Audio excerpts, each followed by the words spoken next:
얼마나 좋아요. 집에서 인테리어에 돈을 쓰면 돈 쓰고 그냥 지출로 끝나잖아요. 근데 이런 공간 사업을 하시면 내가 인테리어 하면서 돈 쓰고 결국에 그 돈이 수익으로 돌아와요. 그런데도 안 하실 거예요.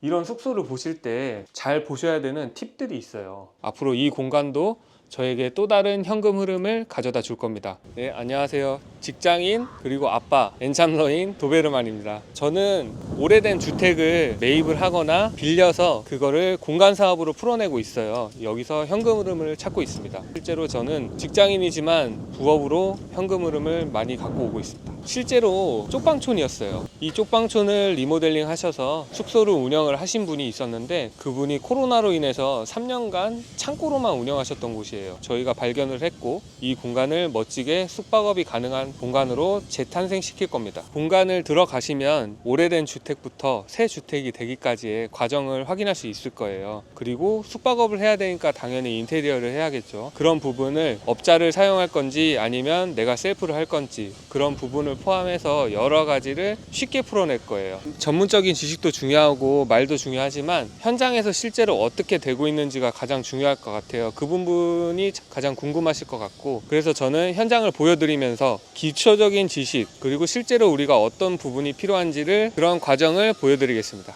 자, 이 숙소를 그럼 들어가서 저랑 천천히 살펴볼게요. 자, 이쪽을 보면 전형적인 쪽방촌이에요. 방 이렇게 모여있는 곳인데 방마다 방 하나에 화장실이 들어가 있는 구조였어요. 중간에는 거실 그리고 양쪽에는 방이 들어가는 형태로 만들 겁니다. 그러면 투룸이 되겠죠. 자, 이런 공간을 딱 보시면 처음에 중요한 게 두 가지가 있어요. 내가 수리를 해야 될지 아니면 있는 그대로 살릴 수 있을지 그거를 분류를 하셔야 되고 또 하나 있어요. 전문업자를 이용을 할 건지 셀프로 할 건지 그거를 분류를 해 주셔야 됩니다. 이렇게 네 가지 틀만 잡고 가도 훨씬 수월하고요. 이렇게 틀을 잡은 상태에서 수정해 나가면서 공사를 진행하시면 됩니다. 그러면 이쯤에서 좀 궁금하실 텐데 전문업자를 쓸 건지 셀프로 할 건지 그 판단은 어떻게 하나요? 이렇게 많이들 물어보시는데 그 부분은 얘기가 길어지니까 제가 다른 영상으로 또 쉽게 설명을 드릴게요. 자, 바닥부터 보면 지금은 매우 평탄하죠. 오래된 주택일수록 바닥이 평탄하지가 않아요. 바닥이 평탄하지 않으면 장판을 놔도 장판이 찢어지고 사람들이 지나다닐 때 불편하겠죠. 숙박업이나 공간 사업을 하기 때문에 손님들이 불편하면 안 돼요. 그렇기 때문에 장판을 이용할 수 있도록 바닥을 평탄화 작업을 했습니다. 바닥 상태가 울퉁불퉁하면 이거를 평평하게 만드는 게 평탄화 작업이라고 해요. 쉽게 말하면 울퉁불퉁한 바닥을 내가 편하게 돌아다닐 수 있게 만드는 겁니다. 자, 이런 건 직접 하는 것보다 당연히 전문업자를 이용하는 게 시간 대비 효율적이긴 해요. 그리고 벽을 보시면 벽도 사실 오래된 주택은 울퉁불퉁해요. 울퉁불퉁하면 깔끔하지 못하겠죠. 이런 벽에다가 석고보드를 붙여서 벽도 평평하게 만드는 거예요. 자, 그러면 전체적인 집의 모양이 나오는 거겠죠. 바닥도 평탄하고 벽도 평탄해지면 여기다가 이제 기본적인 구조 공사는 끝난 겁니다. 바닥을 이쁘게 만들면 되고 벽도 이쁘게 색깔을 칠해서 공간을 만들면 됩니다. 자, 이렇게 바닥하고 벽이 세팅이 되면 그때부터는 이제 소품 집어넣고 꾸미면 되는 거예요. 끝이에요. 어렵나요? 편하게 얘기하니까 어려울 수도 있는데 저랑 하시다 보면 아마 편하게 될 겁니다. 자, 이쪽에 보시면 저희가 기본적인 구조가 중앙에 거실이 있고 양쪽에 방이 있는 구조예요. 그러면 양쪽 방이 있기 때문에 문도 달릴 거예요. 문이 달리면 방에서 이제 어느 정도의 프라이버시도 있고 그리고 중앙에서 만나서 차도 마시고 밥도 먹고 그렇게 이용할 수 있는 거실 공간이 생긴 거예요. 쪽방촌처럼 방 하나에 욕실 하나 있는 그 구조보다는 여러 사람들이 모여서 이용할 수 있는 객실이 되겠죠. 그러면 사람들이 훨씬 더 좋아할 거라고 생각해서 이렇게 구조를 만들었습니다. 일반적인 호텔은 2인에서 3인이 최대예요. 요즘에는 가족이나 커플 단위 그리고 친구들끼리 여러 명이서 숙소를 예약하려는 경우가 많은데 호텔 방을 여러 개를 예약하기에는 비용적인 부담이 있고 막상 호텔을 예약을 하면 각 방으로 가면 따로 만나기가 힘들어요. 그렇기 때문에 이런 공간을 예약을 하시면 편하게 나만의 방에서 프라이버시도 즐길 수 있고 또 모여서 놀고 싶을 때는 간단하게 거실에서 모여서 놀고 그럴 수 있는 여행의 묘미가 탄생하게 됩니다.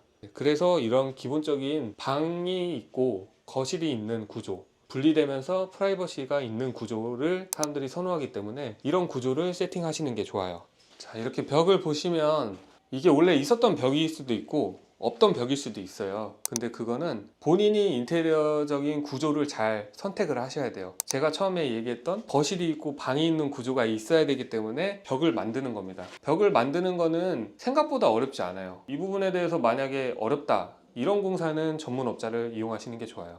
자, 이 공간을 보면 양쪽에 방이 있고 중간에 복도가 있는 구조예요. 여기도 똑같이 쪽방촌이었어요. 그래서 방이 방, 욕실, 방, 욕실 이런 구조로 있었습니다. 그런데 이런 방들을 제가 말씀드렸던 중간에는 거실, 양쪽에는 방이 있는 구조로 다 변경을 한 거예요. 양쪽 방에서 편하게 잘 때는 자고 중간 거실에서 만나서 놀 때는 놀고 이런 구조가 탄생하는 겁니다. 그리고 이런 숙소를 보실 때 잘 보셔야 되는 팁들이 있어요. 지금까지 영상 보시면서 아시는 분들은 보셨겠지만 창문이 많아요. 이런 창문들이 있으면 일단은 환기에 좋아요. 뭐 춥다는 거를 걱정하시는 분도 있지만 그거보다도 환기가 잘 되는 거에 더 장점이 많습니다. 그리고 만약에 창문이 없으면 이 창문을 만드는 데는 비용이 생각보다 많이 들어요. 그리고 창문 자체를 낼 수 없는 벽들도 많습니다. 그러니까 기본적으로 창문이 있다는 것 자체가 엄청난 강점이고, 만약에 창문이 없는 그런 곳에 창문을 내야 된다 그러면 일단 저희 투자금이 올라가는 거겠죠. 그렇기 때문에 창문이 있는 것 자체가 저희가 투자금도 줄일 수 있고, 창문이 이미 만들어져 있는 곳을 선택을 하시는 게 훨씬 유리합니다. 여기 같은 경우에는 일반적인 알루미늄 샤시예요. 지금도 나무 샤시가 있거든요. 근데 여기는 기존에 숙박업을 운영하셨던 곳이기 때문에 샤시가 알루미늄이고 그대로 형태가 잘 유지가 돼 있어요. 자, 이쪽을 보시면 이렇게 문이 있어요. 문이 오래되면 그냥 문짝만 떼어내면 되지 라고 생각하시죠. 저도 그렇게 생각했어요. 그런데 막상 문짝을 갖고 와보면 문이 안 열려요. 어쩔 때는. 왜냐면 문 틀이 오래됐기 때문이에요. 문을 상태가 괜찮은지도 꼭 체크를 하셔야 돼요. 이것도 팁입니다. 문하고 문틀 가격이 매우 비싸거든요. 그리고 문틀이 만약에 어긋나 있다 그러면 주변까지 다 시공을 해야 돼요. 그러면 공사비가 올라가기 때문에 문하고 문틀이 잘 돼 있는지 그것도 열어보시고 문틀도 한번 벽지를 뜯어내고 보셔야 돼요. 여기 보시면 문틀과 벽이 있는데 이 문틀 사이에 뭔가 곰팡이가 있거나 벽 자체가 허물어져 있다 이러면 또 추가 시공을 해야 되거든요. 그래서 벽지를 벗겨내시고 안에를 보셔야 돼요. 그러면 문틀이 괜찮은지, 문을 유지할 수 있는지 바꿔야 될지 그 부분에 대해서 판단을 하실 수 있습니다. 화장실도 볼게요. 화장실이 확장을 한 상태예요. 원래는 이 공간의 절반 정도였어요. 그냥 앉아서 볼일 보면 끝인 거예요. 숙소를 선택할 때 화장실도 결정적인 역할을 하잖아요. 그렇기 때문에 화장실을 충분히 넓혀서 확장 공사를 진행했습니다. 손님들이 충분히 화장실을 여유롭게 즐길 수 있게 그렇게 만들었습니다. 자, 이쪽은 저희가 한옥 컨셉으로 만들 거예요. 상상이 안 되시죠? 이 한옥이 어떻게 만들어지는지는 나중에 애프터 사진으로 또 보여드리겠습니다. 네, 양쪽 구조는 동일해요. 중간에 거실 그리고 양쪽에 방이 있는 구조고 화장실은 넓힌 확장 상태. 자, 여기도 보시면 창문이 매우 크게 돼 있어요. 이 정도 크기면 환기도 잘 되고 채광도 좋겠죠. 빛이 넉넉하게 들어오는 상태입니다. 저희가 이 숙소를 한옥 스타일로 결정한 이유는 서울에 오는 외국인들을 보면 일반적으로 한옥을 좋아해요. 저희가 에어비앤비나 공간 사업을 하면서 집에서 못하는 거를 찾는 경우가 많거든요. 한옥은 흔하지 않습니다. 평창동이나 복촌 이런 데 한옥이 많이 있지만 그 공급은 한정적이기 때문에 위치 좋은 에어비앤비 숙소에 한옥 스타일로 돼 있다? 그러면 아무래도 사람들이 선택을 많이 하겠죠. 그런 수요층들을 고려해서 일부 객실은 한옥 스타일로 저희가 구성을 했습니다. 자, 이쪽으로 계속 올라와 보실게요. 2층으로 올라와 보시면 여기는 공간이 엄청 넓죠. 여기는 어떻게 구성을 했냐면 방이 4개고 화장실이 3개인 그런 다인 숙소입니다. 가족 단위로 와도 되고 4커플이 와도 충분히 이용할 수 있겠죠. 이런 다인 숙소가 서울의 메인 핵심지에 있는 경우가 사실 많지 않습니다. 호텔에는 다인 숙소가 절대 없거든요. 호텔 VIP 룸 정도 그 정도의 인원수를 받을 수 있지만 비용은 훨씬 더 싸기 때문에 그래도 이 숙소를 찾을 거라 저희가 판단을 하고 이렇게 구성을 하는 거고, 사람들의 선택지를 많이 주는 것도 어떻게 보면 숙소 선택에서 중요한 부분입니다. 쪽방촌 형태였기 때문에 이쪽도 사실 화장실이었어요. 화장실이 철거된 상태였는데 안에 배관이 살아있기 때문에 다시 화장실을 만드는 거는 어렵지 않습니다. 이 공간은 보면 방이 터져 있어요. 이 넓은 공간을 두 분이서 네 명이서 쓰기에는 좀 비효율적이겠죠. 그렇기 때문에 이 방을 반으로 잘라서 또 방을 만들 겁니다.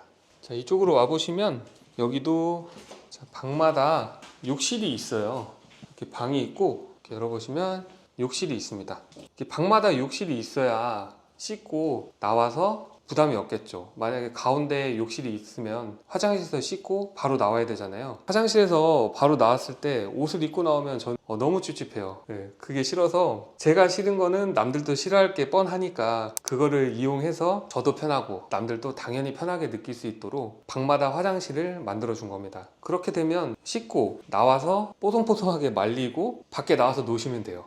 이렇게 보시면 창문으로 남산이 보여요.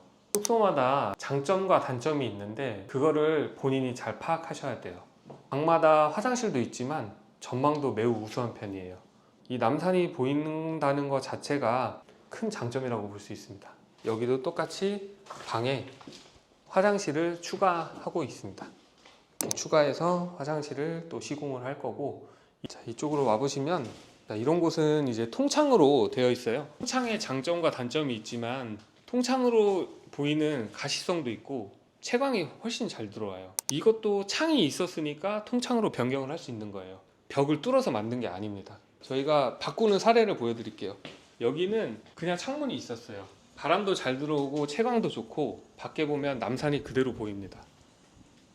이런 창문이 있으면 가려지게 돼요. 이것보다는 보이는 게 낫겠죠. 이 창문은 저희가 통창으로 변경할 예정이에요. 사람들이 테이블에 앉아서 남산을 보면서 어느 정도 식사를 즐길 수 있는 그런 메리트를 주려고 이거는 통창으로 변경할 예정입니다. 이쪽으로 와보시면 테라스가 있어요. 테라스 숙소 누구나 좋아하지 않나요? 아침에는 커피 한 잔 가지고 와서 커피 마시면서 책도 보고, 그리고 저녁에는 간단하게 바베큐 하면서 와인이나 술도 즐길 수 있는 그런 특별한 공간이 돼요. 테라스가 있는 것 자체가 엄청난 메리트로 다가오게 됩니다. 이 테라스도 저희가 깔끔하게 꾸며서 손님들에게 제공할 예정이에요. 일단 테라스가 있으면 조금 더 무리하더라도 좋은 선택이 될 수 있다는 걸 말씀드리고 싶어요. 자, 이렇게 내려오시면 이 복도도 그냥 지나치면 안 되고, 이 복도를 어떻게 내가 살릴 수 있을까 항상 고민을 하셔야 돼요. 작은 화단을 만들 거예요. 조화를 심은 다음에 작은 숲속에 온 듯한 느낌을 줄 겁니다. 조화를 심는 이유는 생화는 관리가 힘들어요. 생화 관리에 자신 있는 사람들은 해도 되는데 저는 선인장도 죽이는 사람이기 때문에 조화를 선택합니다.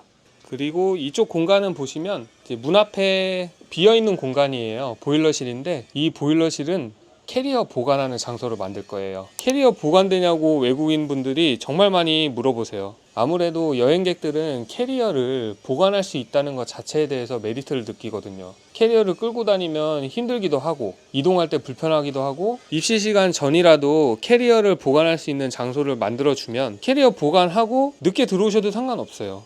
자, 이렇게 공사 중인 공간을 살펴봤어요. 어떠신가요? 아직은 어떻게 변할지 감이 안 오시죠? 네, 맞아요. 저도 감이 안 와요, 사실. 그 감을 현실화시키는 과정에 있는 거예요. 그리고 이렇게 공간을 만들게 되면 평소 우리 집에서 하기 힘든 거, 내가 해보고 싶었던 거, 그런 것들이 숙소에 있으면 본능적으로 끌리게 돼요. 사람들이 끌릴 수 있는 숙소를 어떻게 만들 것인가, 그 부분에 대해서 계속 고민을 해보셔야 됩니다. 자, 얼마나 좋아요. 집에서 인테리어에 돈을 쓰면 돈 쓰고 그냥 지출로 끝나잖아요. 근데 이런 공간 사업을 하시면 내가 인테리어 하면서 돈 쓰고 결국에 그 돈이 수익으로 돌아와요. 그런데도 안 하실 거예요. 직장인도 충분히 할 수 있어요. 저도 직장인이고 직장 다니면서도 공간 사업을 여러 개 하고 있습니다. 나는 직장인이라서 바빠, 애가 있어서 바빠, 돈이 얼마 안 될 것 같아, 나는 전공자가 아니야, 그리고 저건 하는 사람들이나 한다고 생각하시죠? 네, 저도 그렇게 생각했어요. 하지만 저도 똥손이고 인테리어 전문가 아니에요. 그런데도 이렇게 공간을 사업화해서 만들고 있으니까 여러분도 언제든 어느 때든 누구든 할 수 있습니다. 네, 도전해 보시면 돼요. 실제로 이 현장이 어떻게 변해가는지를 보여드리면서 저 사람도 하는데 나도 할 수 있다라는 그 자신감, 셀프로든 업자를 쓰든 그 경계도 알려드리면서 누구나 손쉽게 접근할 수 있는 그런 영상을 만들어 드릴 테니까 많이 봐주시면 좋을 것 같아요. 이 공간을 제가 전체적으로 보여드렸는데 객실이 총 4개고 1층에도 4인 숙소가 3개가 있고 2층에 10인 숙소가 한 개 있어요. 이런 경우에는 대략 수익금이 얼마인지 아시겠나요? 자, 호텔에 VIP 룸 10명 들어가는데 100만 원이 넘을 거예요. 이 숙소에 제가 100만 원을 받진 않겠죠. 근데 그 절반인 50만 원만 받아도 제 수익금이 얼마인지 대략 상상이 되시나요? 50만 원 일주일만 숙박을 해도 얼마일까요? 350만 원이에요. 그러면 어느 정도인지 대략 감은 오실 거예요. 앞으로 이 공간도 저에게 또 다른 현금 흐름을 가져다 줄 겁니다. 도움이 필요하신 부분이나 궁금하신 부분도 제가 참고해서 영상을 만들 예정이에요. 그러니까 편하게 댓글 남겨주시면 감사하겠습니다. 나중에 또 만나요.